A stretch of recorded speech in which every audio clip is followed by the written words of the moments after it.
4 to 6 out of every 10 United States citizens have suffered some form of childhood abuse. My heart cries out because I know there are millions, millions and millions of people, not just in our country, but around the globe that are suffering from this. Hold on to your horses tonight. I, for one, am a fawner. My childhood response to the trauma was fawning.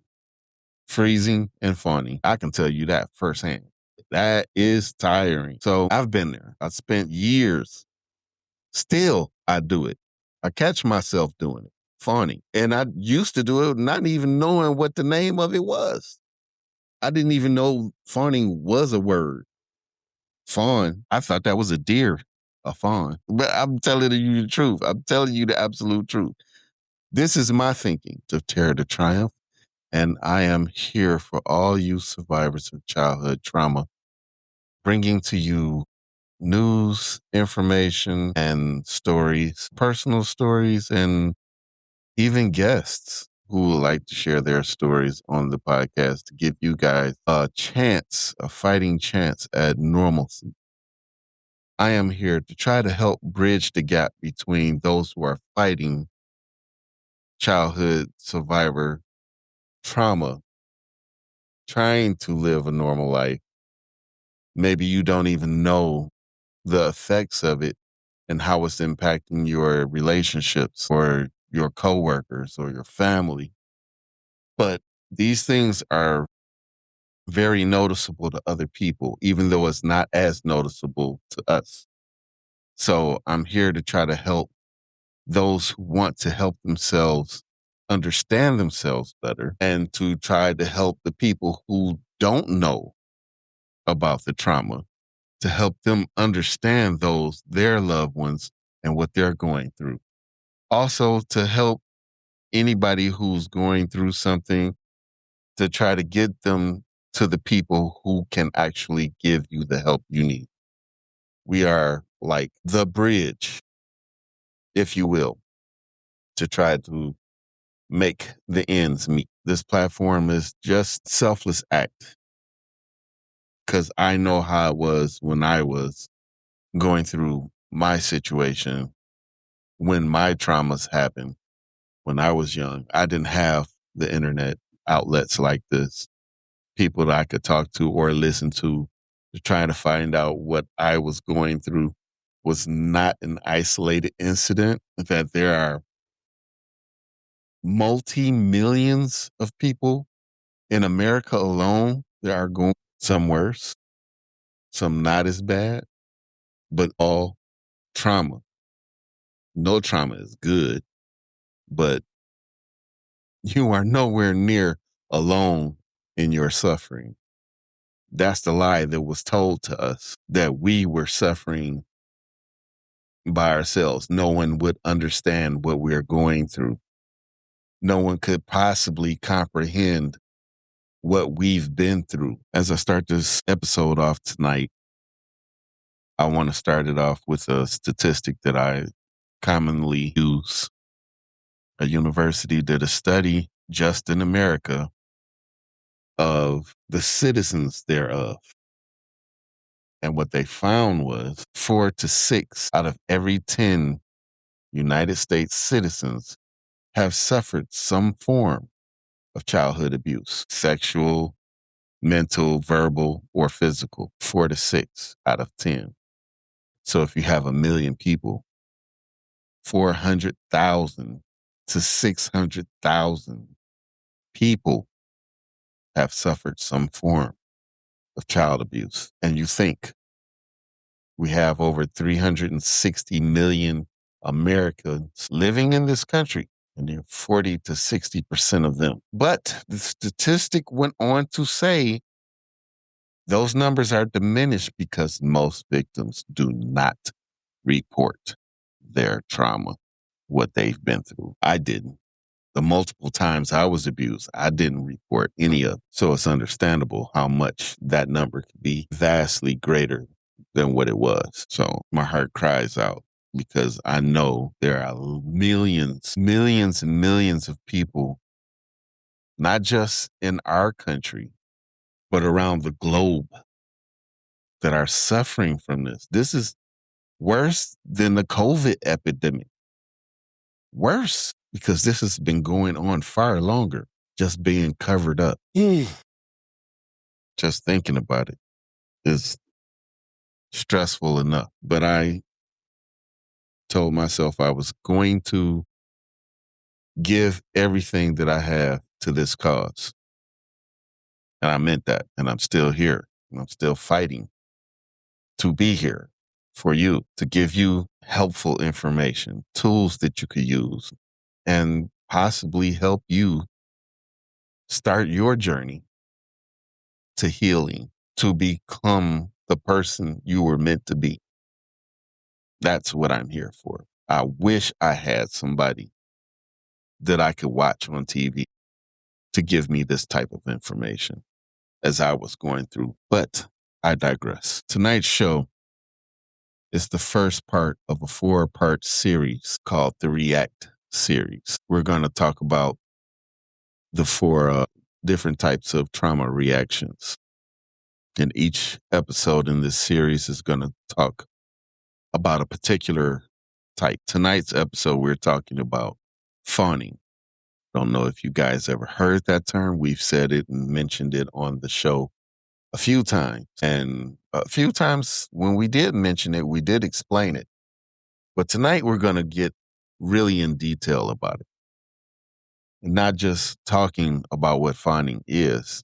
We're going to talk about recovering from it. So hold on to your horses tonight. Because I, for one, am a fawner. My childhood response to the trauma was fawning, freezing and fawning. So there you have it. Before we get started, I would like to make a couple of announcements. First, we have a guest coming up May 9th, 2026, obviously. But May 9th, we have Dr. David Marcus, a psychologist, coming on the show. He's also a survivor. He's going to be telling us his story, his truths. You don't want to miss that one. We've got another guest lined up. May 16th, same time, same bat channel. Meet us right here, 9:30 Eastern Standard Time. Both shows on the 9th and the 16th. On the 16th is going to be Tracy Smaldino. She's a survivor. She has a tremendous story. You do not want to miss this. And both of their stories, both Mr. David, Dr. David, and both Tracy have an amazing turnaround story, just like Miss Heather Ann did. You guys, what I'm bringing to you, you can't make this stuff up just out of thin air. And these people who are coming on the show, they resonate with you guys. They understand, they've walked this path with you, and now they're sharing their stories with you. You are not alone out here. I promise you that. And there are people out here who want to share their stories with you to help you realize there's hope. There's a way out. And like I like to say, help is closer than you think. We like to think, or as survivors, we think help is non-existent. It's not going to come. But help is actually closer than you think. Well, okay, moving on. Oh, yeah, let me tell you also, Storm's not here tonight. She's had the night off. I gave her the night off. So she won't be with us tonight. So that's just you and me. We're going to rock this one out. All right, that's it for the announcements. I thank you all for coming to the show. Let's get into it. Okay, let's see. Yeah, we're going to talk about fawning, what it looks like, and that understanding that kindness coming from fawning is actually a form of survival. So if you grew up in a chaotic, controlling, or abusive home, you might recognize yourself in this episode. Stick with me. So let's start with the definition, okay? According to Pete Walker, a marriage and family therapist who pioneered the research on complex PTSD, fawning is a trauma response where survivors prioritize appeasing others above their own needs and safety. Me, I did that. I still do that to this day. And I try my best not to. It's a fight.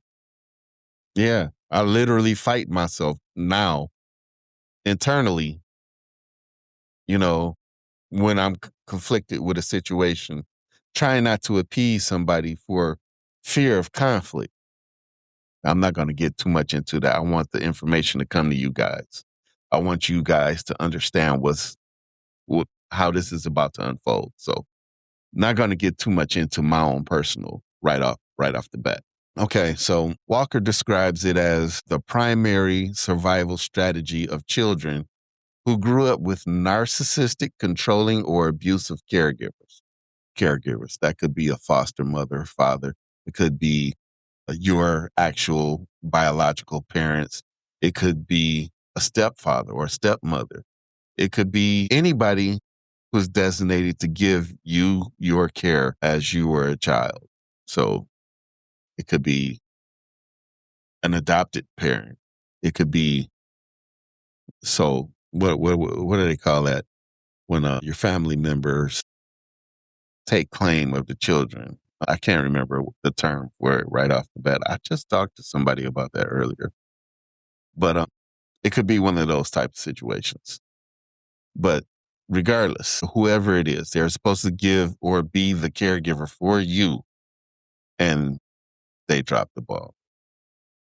So think of it this way. When you were a kid and your parent is unpredictable, sometimes loving, sometimes violent, you learn to try to read the room. Ain't that telling the truth? I know as a survivor, I had to learn to read the room. So, yeah, we do that. Survivors, we do that. You learn to flatten yourself, making yourself small is what it's talking about. You learn to flatten yourself. You become a people pleaser, a peacekeeper, someone who says yes, even when you mean to say no. That's fawning. According to research from the CPTSD Foundation, fawning it's not just one-sided. It's a nervous system response. Your body learned that appeasement decreases activation, meaning that it kept you safer. Your brain literally wired itself to believe that if I'm nice enough, if I'm small enough, maybe they won't hurt. That's accurate, 100%. I almost wanted to start telling some more about my personal story, but I want to get into this. We got a lot to go through tonight, and I don't want to demean it by telling my person. Well, it wouldn't be demeaning because it's 100% accurate, but I want to give you guys this information before I go off into my personal life, which I am planning on sharing with you. By the way, we're live tonight. This is not pre-recorded. And if you have a comment, if you're on Facebook, YouTube, Twitch, and you want to chime in and say something, you can do that. I'll respond and we can go back and forth. I mean, if that's what you want to do. I'm not trying to force you. I'll never do that. I'll never judge you. I'll never force you. Judgment-free zone. This is a safe place here. You'll have no judgment. Not from me, not from anybody on this platform, and it better not be from anybody watching because I don't play that. So your body learned that appeasement decreased activation, right? So if you think about that for a second, if you make somebody feel as if there will never be a problem with you, then they'll be more acceptable to you. At least that's the thinking. They'll be more acceptable to or accepting of you. They wouldn't mind having you around. Think about that for a minute. Think about that. I think I got hair coming out my eyelash. Think about that for a minute. I mean, who would want somebody that's constantly disagreeing with them around them at all times? We talk about the negative Nancy's, right? You don't want that type of vibe around your atmosphere, around your personal circle. You don't want that in your personal circle. So If you're going to kick out a negative Nancy, then if you got a person that's a yes person that's always around you, then you're not going to feel that negative pressure or that negative vibe on you. You'll be more accepting to that. So it plays into that. Fawning plays definitely into that. Nobody wants somebody they're disagreeable with around them. I mean, people disagree a lot. I mean, not every day, every conversation, but people think differently. So there will be differences of opinion. That's okay. That's normal. But for a person who's a survivor and they're in the fact or in the state of a trauma response as fawning, that's detrimental. Okay. So let me go forward because I know I can talk a lot. So I'm sorry. Let me give you this information. So here's the thing. What you did worked as a fawning person. As you fawn, it works. It kept you alive. As a child, yeah. It was brilliant survival. That's actually becoming the chameleon, like blending into your surroundings while you're right there. Because now the person has no reason to do whatever they did or they would think to do. But now, as an adult, that same response is now ruining your relationships, your work, your boundaries, and you best believe it's exhausting. I can tell you that firsthand. That is tiring. So I've been there, as I've told you. I spent years, still, I do it. I catch myself doing it, fawning. And I used to do it not even knowing what the name of it was. I didn't even know fawning was a word. Fawn, fawn. I thought that was a deer, a fawn. But I'm telling you the truth. I'm telling you the absolute truth. This is my thinking. So let me walk you through the signs because fawning is sneaky. It looks like kindness. It feels like generosity, but underneath it's fear. This episode is 100% on track, on point. I mean, all of them are, but it's hit me like, bro, expose. Emotional signs. You feel anxious when someone is upset with you. You get into a situation, you think somebody might be mad at you or something you did, you're going to feel like a tower of anxiety in your body. I ain't going to lie to you. That's stressful. That's draining because it's a myriad of things that could happen that could cause conflict in the world. Just in the workplace alone, just think about that. Let alone if you out here in the world walking, grocery shopping, clothes shopping, whatever, wherever you mingle with people, you could be going to a fast food restaurant and they get your order wrong. As a fawning person, you don't even want to argue about you paying money, getting something that's messed up.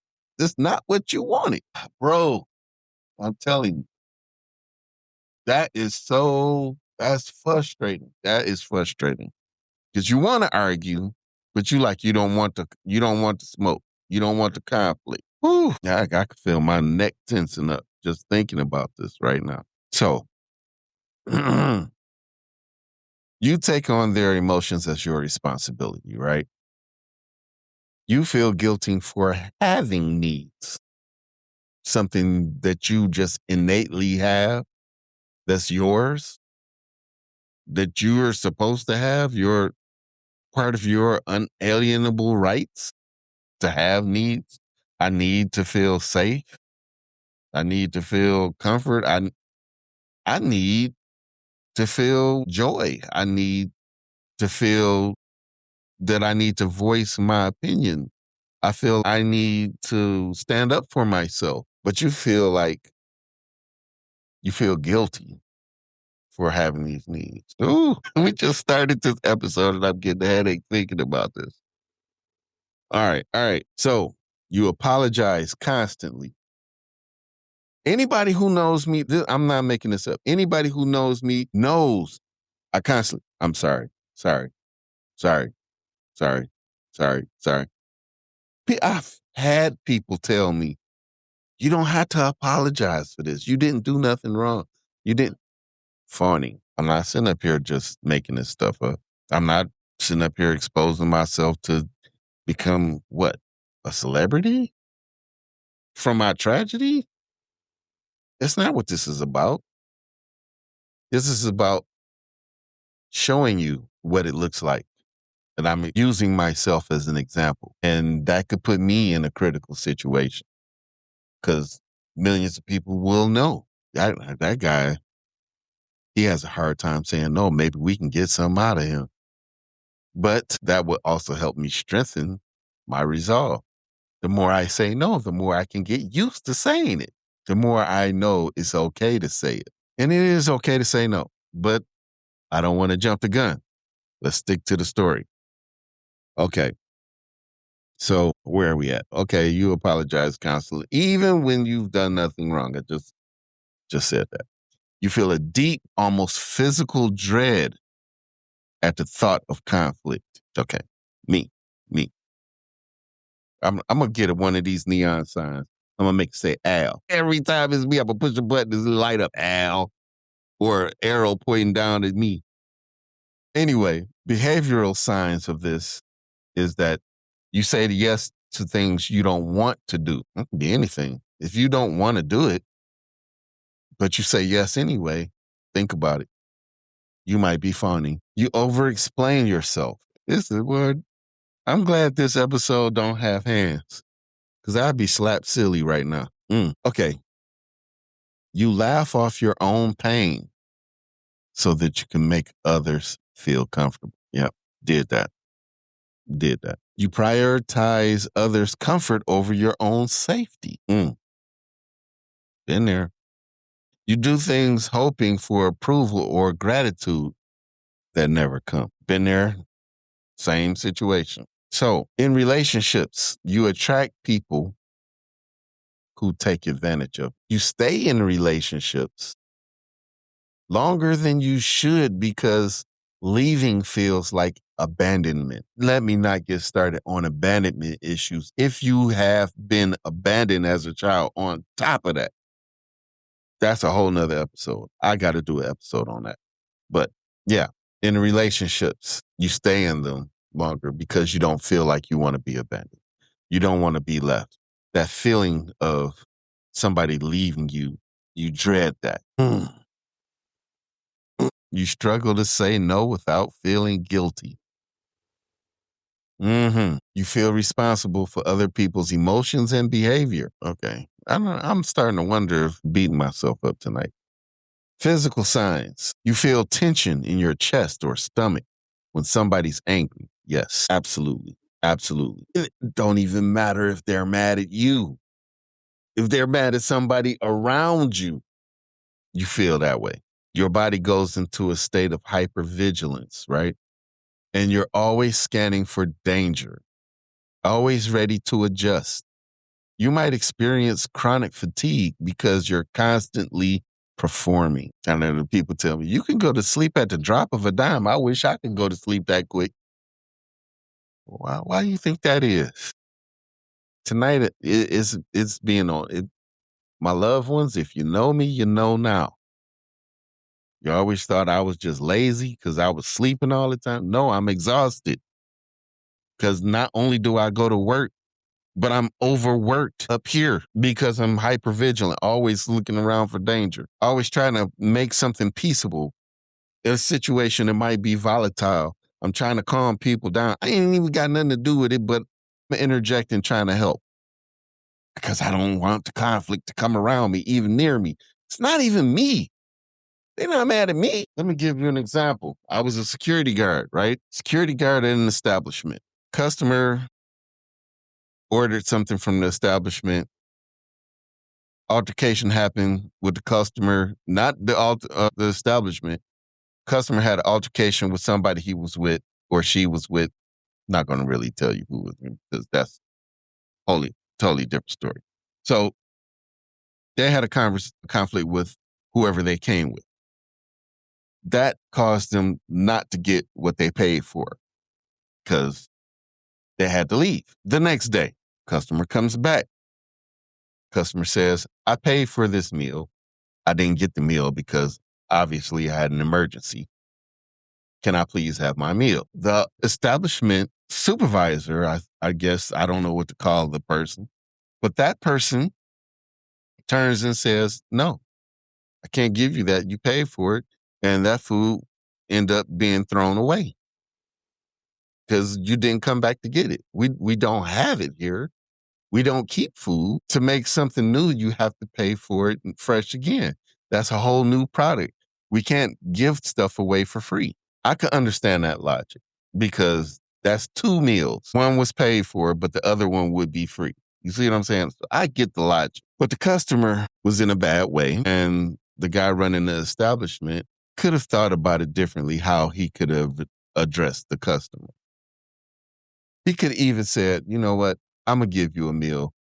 It might not be to the monetary point that you pay for your meal, but I'm going to give you something for your distress because you did pay for a meal you didn't get. I'm going to help you out.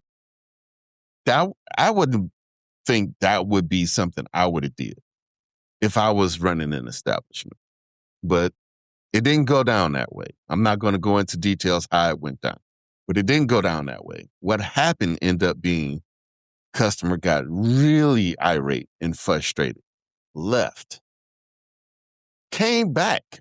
Now you know what that means. If you black, you know what that means. You leave, you turn around, you come back, you got something with you. It ain't no gift. You got something with you. You ready to do some damage. Like I said, I was security, right? I don't know why I'm in that position when I'm a fawner, right? But because I don't like conflict, I approached the gentleman in such a peaceable, calm manner. And I talked to him, and I kept talking to him. I stopped that man from possibly shooting up the place or a woman from shooting up the place. I possibly stopped somebody from dying because I was fawning so hard. I did not want the conflict. And I basically pleaded with that person not to do anything, not to do any harm.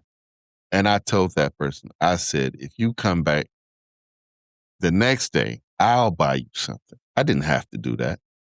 It's not my establishment, but I understood. Also, I didn't want to be in the midst of any bloodshed or violence. And so what if I'd have stood up with a sternness and you can't come back here. I might have been the first one shot. You know, people, we have to think. We had to think. We had to think. Humanity, you have to have a heart. If you don't have a heart out here, you're just going to be met with coldness. And death is very cold. You ever touched a dead body? There's no heat. I'm just saying. But I didn't want to get too far off topic, but I just want to show you an example of how fawning could be extremely helpful in that situation. But it also can be very detrimental. We're going to get back into that in a minute. So you got physical signs too, okay? Physical signs, you feel tension in your chest or your stomach when someone is angry. We just talked about that. Your body goes into a state of hypervigilance. We talked about that. You might experience chronic fatigue because you're constantly performing. We talked about that. According to Psychology Today, recent article on fawning response, fawning is a deeply embodied pattern. It lives in your nervous system. And it's not just a thought pattern, it's a physical survival mechanism. Wow. So here's the hard truth. Breaking the fawn response is a difficult thing because your nervous system doesn't know it's safe enough to stop. Think about that for a minute. It's like a cycle type thing, right? Your body learned that fawning equals survival. Changing that takes more than just willpower. Yes, Lord. Yes. Yeah. You know what? You talking to me. I know you talking to me. Yeah. Yeah. That's absolutely true. I ain't gonna lie about that one. Again, according to Pete Wagner, research on complex PTSD, Fawning becomes wired into your nervous system through repeated exposure to chronic stress and threat. When you're a child and your caregiver is the source of both love and danger, your nervous system gets confused. Colloquialism, I don't like saying them. Preaching to the choir. I'm the choir. I'm being preached to tonight. I mean, I guess this episode was meant for me. I don't know. I mean, yeah, it was in a way. Yeah. It, I, hmm. This series is probably meant for me, but I know if something is good for me, it's got to be good for you guys. So let's continue. Your nervous system learns, I need this person to survive, but this person is also a threat. So I have to manage their emotions to stay safe. Wow. Wow. As a trauma survivor, you receive your trauma from this potential person, but you have to manage, you learn as a child, how great is the thought process there to understand another adult's emotions, to manipulate them to prevent any more violence coming to you. Dad, your mind is a great thing. That is an awesome thing.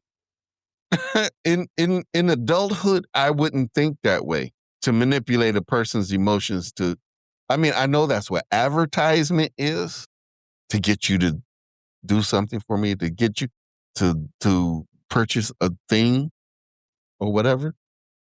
But as a child, you learn to do this to keep yourself safe. That is freaking awesome. And nobody taught your mind to do that. As a child, nobody taught your mind to do that. But you picked it up. You learned that from experience. Okay. We're going to keep going. This creates what we call trauma bonding. You become hyper attuned to the other person. You read their micro expressions, the tone of their voice, their mood, and you become an expert at predicting what they need before they even ask. Wow. Okay. I had to do some box breathing right there. I had to calm myself. I didn't realize that. But that is very accurate. Yeah, I did that. It says this skill kept you alive, but now it's keeping you stuck. Okay. There's something called distorted beliefs. If you fawned as a child, you internalized messages like, my needs don't matter. I'm responsible for others' emotions. If I'm good enough, I can prevent abuse. Or love means sacrifice. Those beliefs run deep. They feel true because they were true. They kept you alive, right? And here's the neurobiological, according to the research from the National Child Traumatic Stress Network. Chronic childhood trauma changes how your brain processes threat. Your amygdala, the fear sensor, becomes hyperactive. Your prefrontal cortex, the rational decision making part, becomes less active. So even when you logically know you're safe, your body is still in survival fawning. Breaking fawning means rewiring your nervous system. Okay. Like the other ones, will tell you that later as we get to the other parts of the series. And yeah, it takes time. It takes repetition, and you have to have compassion for yourself because you're learning. You have to love yourself because you're learning something new. So, how do you actually recover from fawning? Here are seven. 1, 2, 3, 4, 5, 6, 7. Okay. There's 7 steps, concrete things to actually work. Number 1, you recognize the pattern. Start noticing when you're fawning. When do you say yes when you mean no? Do you apologize for things that aren't your fault? Awareness is the first step. You have to understand what you're doing, right? have to know what you're doing and when it's happening. When do you feel compelled to do that? Second, feel the fear underneath. That was almost a tongue twister. Feel the fear underneath. Fawning is fear in disguise. Yes. Yes, it is. When you want to fawn, pause and ask yourself, what am I afraid will happen if I don't? Usually it's abandonment, rejection, or anger. Let yourself feel. Don't run from it. Now that you got the second one, practice saying no. Start small. Say no to something low stakes. Notice the anxiety that you feel. Yeah, that part. Notice that you survive it. It doesn't kill you. Your nervous system needs evidence that saying no doesn't kill you. Number 4, set some boundaries. A boundary is not mean. And you have people, I've said it before, you'll have people, when you set some boundaries and people try to get you to cross your boundaries and you tell them no, oh, you just being mean. No, you're just being manipulative because you trying to get me to do something I don't want to do. Don't let nobody make you cross your boundary. And it's okay to set a boundary because that's protecting you. So a boundary is not mean. It's not. It's mean to them, it might be because they can't get what they want. And that's very childish if you think about it. It's a little baby say, I want some candy. You might have a piece of gum in your mouth. Hey, let me get some gum. No, you can't have no gum. You about to eat. You being mean. Kid acts that way. So grown adult doing that is not a good look, y'all. I just want to tell you. Just talking for a friend, saying it for a friend. Friend told me to say it. Just saying. So anyway, so once you say something no to something low stakes, and you notice your anxiety, notice you survive it, and you notice the evidence that you're not going to die from saying no, it doesn't kill you, and you set your boundaries and you keep that, and you realize it's really self-preservation, right? When you set a boundary, you're not actually setting the boundary to hurt yourself. You're setting the boundary to protect yourself. It's self-preservation, okay? According to Pete Walker's work, setting boundaries is essential to breaking the fawn cycle. Start with small, clear statements. I can't do that. That doesn't work for me. You know, I need time to think about that. Number 5, you can ground yourself. When your anxiety starts spiking up, use grounding techniques. Feel your feet on the ground. Name 5 things you see. 4 you can touch. 3 you can hear. 2 you can smell. Pick up my mouth. Smells like electronics. 1 you can taste. Y'all heard that. That Pepsi got a good sound to it, don't it? That's the one taste. Okay, so now you can see what I just did. I did the thing. I can name computer, mouse, Pepsi, touch, taste. I named things I could see or do. Well, I saw my hand. I named that. But anyway, that's beside the point. When you actually bring yourself to the present moment, you're actually safe. Your mind says, I'm safe when you do that. Number 6, seek trauma-informed therapy. That's a staple of this podcast.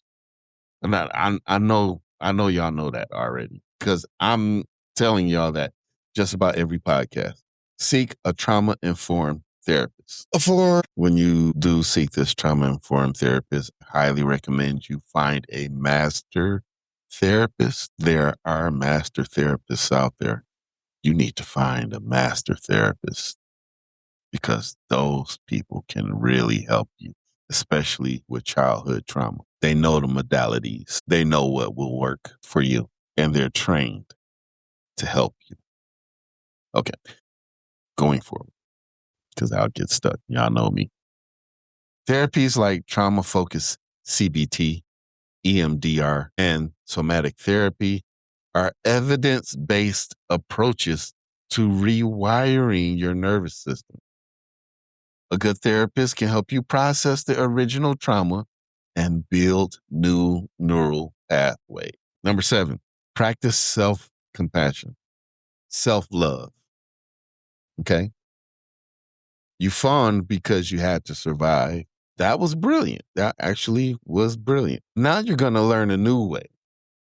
Be gentle with yourself. Be gentle with yourself. Recovery isn't linear. We all know that. I've spoke about that past episodes.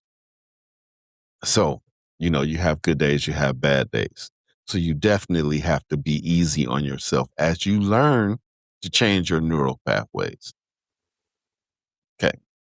Recovering from fawning is possible.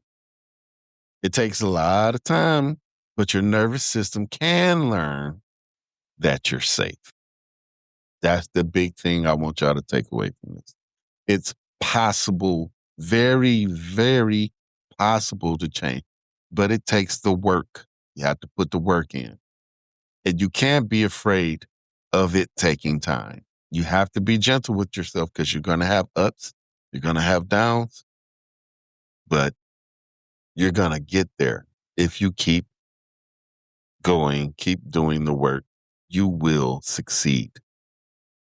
So don't give up. Your help is closer than you think. Your healing is closer than you think when it comes to that, but it's not linear. You're not gonna have all peaches and cream. You're gonna have moments where you feel like you're going backwards. But if you keep practicing what you're being taught, how to rewrite your neural pathways and things like that, you'll make it. You'll make it. I'm rooting for you. I want you to make it. No, I would go even further to say, I need you to make it. Me, I personally need you to make it. I'm not here for any other reason. I'm here for you. I'm not here for me.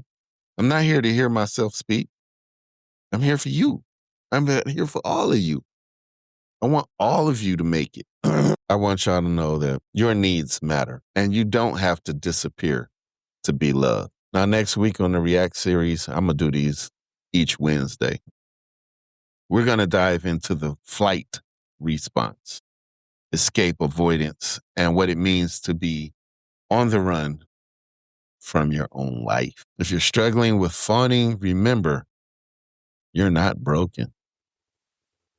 You're stronger. You're very strong. You survived. And now you're on the path to healing. Self-care is not selfish. It's the ongoing practice of honoring yourself. And that's what sustains trust. So I got all the information out for you guys. I can give you some personal stuff. Fawning. There are many, many, many, many times that life will present itself to give you reasons to say no. Many, many reasons for you to say no. As a person who suffered child abuse and learned how to fawn, you'll have a hard time. You'll definitely have a hard time saying no.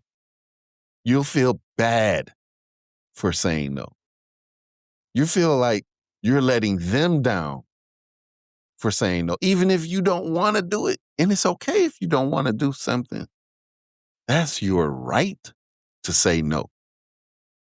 You don't have to appease everybody. But as a childhood trauma survivor, that rewiring of your mind to prevent yourself from future trauma is leading you down a path to becoming a yes person because you're trying to avoid the trauma in the future. You might not even ever be in danger, but because your mind is still wired that way, you're still performing that way. Let me give you an example.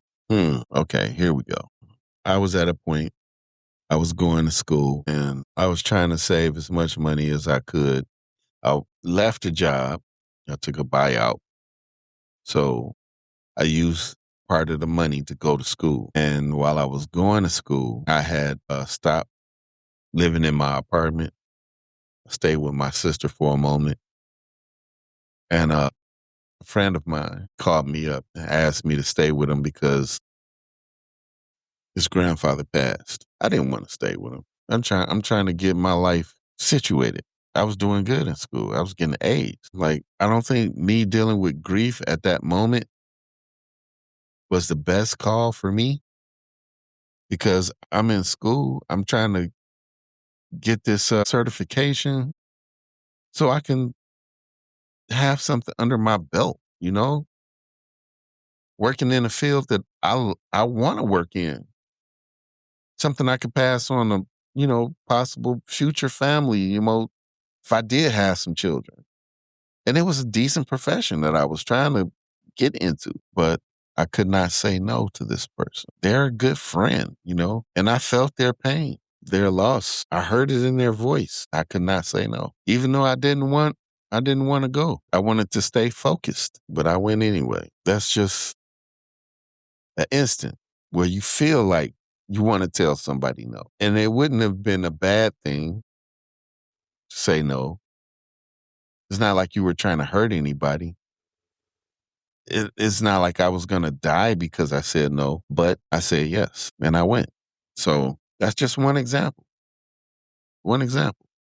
I got plenty of examples, you know, like work examples. Somebody asking me to do something I don't want to do. I might say no at first, but then I'll cave in because I know I'm going to say yes anyway. But I didn't want to make it look like I was just going to cave in. The fact of the matter is, I didn't want to do that, period. I did it anyway. Did that help me out in the long run? Did I get a promotion? No, I was just used for that moment. And then, yeah, fawning puts you in positions where you will be used. There are people asking me to buy them stuff. No, cave in, buy them stuff. Friends ask me to buy them clothes. No, I buy them stuff. Women asking me to do things, buy them stuff. No, I buy them stuff. Fawning is keeps you out of conflict, but it creates this thing in you where you begin to kind of hate yourself because it's hard for you to say no and you want to say no and it's putting you into a precarious situation with a person that you might not even want to be involved with. So, yeah, it's a bad thing in adulthood. There are a lot of what do you think a scammer is? Scammers are not nice people. They appear to be friendly and everything up front, but they're just using you. They're manipulating you. And you think they wouldn't manipulate a person who's already easily manipulated, easily able to be manipulated? Then they pouncing on you. So no, no, have to learn to say no. It's imperative to your livelihood to start saying no. Set boundaries. Let people know you can't walk over you. Well, they can't walk over you. They can't just say anything to you. And as I become this person, leaving this shell of myself who was a serious spawner saying yes to everything. As I'm leaving that and I start saying no to people, people catching attitudes. I'm noticing that. When I start saying no to who is he to say no to me? Type situations. Like he always said yes before, now he's saying no. What I don't know what changed. I'm always supposed to say yes to you? Well, they're so used to me saying yes, they just take it and use it and run with it. But guess what? New day, sun is rising. What's gone in yesterday is forever gone. We starting a new day. The sun is raising up today. Maybe the sun that raised up yesterday, but this is a new day. This is not yesterday. Yesterday is frozen in time. It's never to return. You never have to accept what you don't want to accept. Look, I'm at the end of the show. I just want to thank everybody for coming. Thank you for showing up. I hope this information helps you. If it helped, leave a comment. Let me know what you think. If you think this will help somebody, please share this podcast, this broadcast with somebody. Let them know that somebody's out there trying to help. I got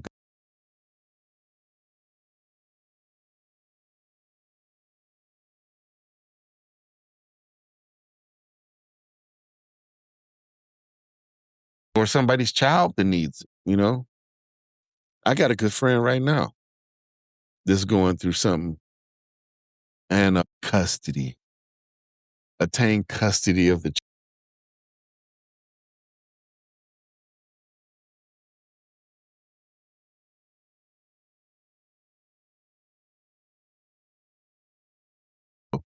can help that person. I just pray to God that they can listen to the show and get some information for the person that they need to share it with. Well, that's pretty much my time for tonight. Remember, we have a special guest coming up on the 9th and on the 16th. I'm going to try to keep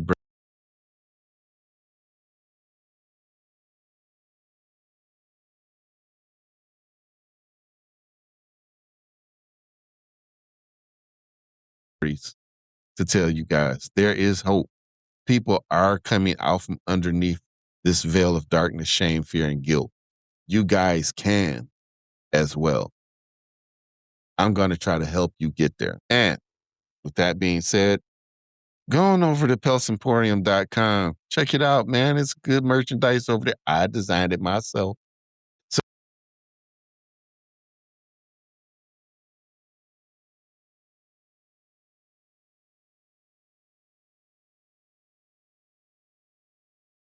and if you do like the show, like, share, comment, whatever, but do us both a favor and do that to help to keep this conversations going. Keep telling people. Just keep going around. Hey, you know about this guy running this show called Terror to Triumph? Just spread the word. You don't even have to like